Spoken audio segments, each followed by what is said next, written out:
Hello friends. आज चलो uniform civil code को हार्ट से डिकोड करते हैं। यूनिफॉर्म सिविल कोड क्या है?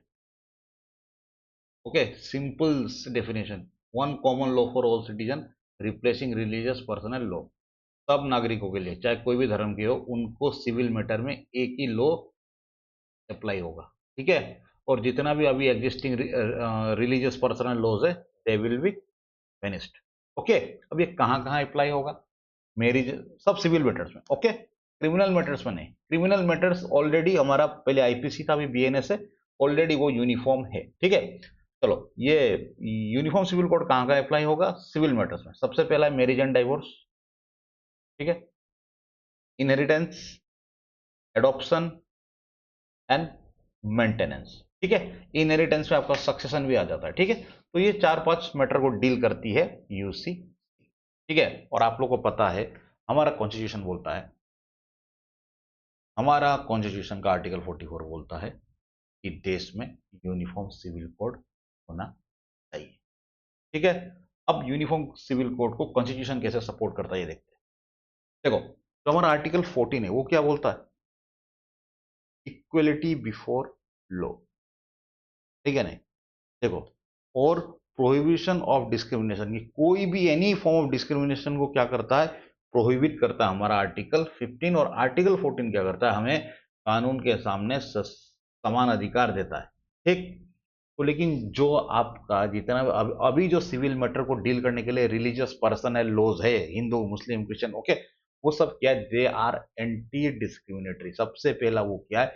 They are dis women discriminatory. वहां में वुमेन को डिस्क्रिमिनेट बहुत ज्यादा किया गया है। ठीक है। यूसीसी आते ही वुमेन लोगों को आज वुमेन एम्पावरमेंट बोलिए, या जो जेंडर इनइक्वलिटी है वो कम होगा।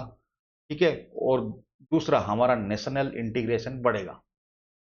ठीक। सबका कानून सबको समान एंगल से देखेगी। ठीक है। देखो, इसमें दो इंडिया में बहुत एक फेमस केस हुआ।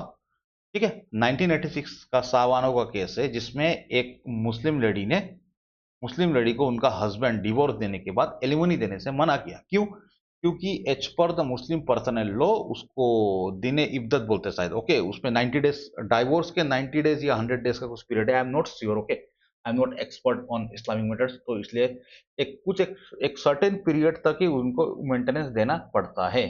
उसके बाद देने का जरूरत नहीं है, एज पर मुस्लिम पर्सनल लॉ। ठीक है।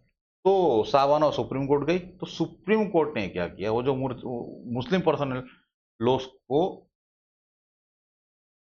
इग्नोर करते हुए नया जजमेंट दिया कि साहबानों को उनका हस्बैंड मेंटेनेंस देना पड़ेगा। ठीक है। उसके बाद गवर्नमेंट ने ऑर्डिनेंस लाके उसको बदल दिया, वो that is the other thing. Okay, लेकिन साहबानों केस ये था। और जो सरला मुदगल के वाइफ और सॉरी हस्बैंड ने क्या किया?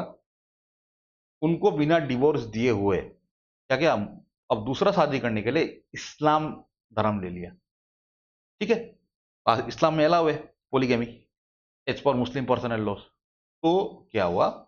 उनको इस कन्वर्जन को सुप्रीम कोर्ट ने क्या किया? इलीगल माना। और सरला मुदगल को क्या मिला? न्याय मिला। तो ठीक है। तो यूनिफॉर्म सिविल कोड के बारे में सुप्रीम कोर्ट भी बहुत पहले से बोल रहा है कि it should be implemented. Means आप बोल सकते हो कि हमारा देश का supreme court uniform civil code के सपोर्ट में है। ठीक है। आप बोलोगे भाई कहां कहां लागू है? देखो, गोवा, गोवा में यूनिफॉर्म सिविल कोड 1867 से चल रहा है। वी ऑल नो कि वहां पोर्तुगीज लोगों का राज था।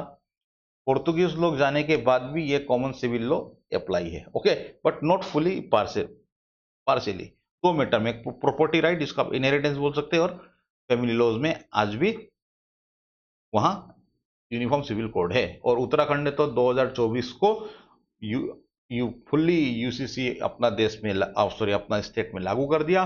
और ये टॉपिक अभी इसीलिए इंपॉर्टेंट है कि गवर्नमेंट ऑफ आसाम ने, ओके, यूसीसी लागू करने के लिए ग्रीन सिग्नल दे दिया आसाम कैबिनेट ने। और शायद कुछ दिन में आसाम असेंबली में ये बिल भी टेबल हो रहा है। तो ये शॉर्ट में हम समझ रहे, हमने समझा यूनिफॉर्म सिविल कोड क्या है। अब इसको आप डिटेल में जाएंगे तो हमारे चैनल में इसके ऊपर एक डिटेल वीडियो बनाया हुआ है। Thank you. आप हमारे चैनल को लाइक, सब्सक्राइब, शेयर भी कीजिएगा। ओके, ठीक है। और कुछ गलत हुआ तो फिर काइंडली फीडबैक भी दीजिएगा। Very very thank you. मिलते हैं दूसरे वीडियो में। Good bye.